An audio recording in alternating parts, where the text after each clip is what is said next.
বর্তমানে কেক সবার খুব পছন্দের এবং জনপ্রিয় একটি খাবার।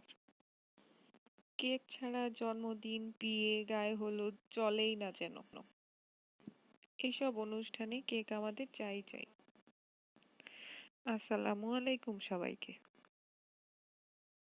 আমি আজকে আপনাদেরকে দেখাচ্ছি কিভাবে একটা রাউন্ড শেপ কেক থেকে লাভ শেপে আনতে হয়। এখানে বোঝানোর মতো কিছুই নাই। ভিডিওতে দেখানো নিয়ম অনুসারে কেকটাকে কেটে নিয়ে শেপ করে নিলেই হবে। আপনারা দেখতেই পাচ্ছেন আমি কিভাবে কেকটা শেপ তৈরি করছি। কতটা সহজেই একটা রাউন্ড শেপ থেকে লাভ শেপে নিয়ে আসা যায়। যারা নতুন প্রথমবার ট্রাই করলেও এটা করতে পারবে খুব সহজেই। হয়ে গেছে লাভ শেপ দেওয়া। এবার আমরা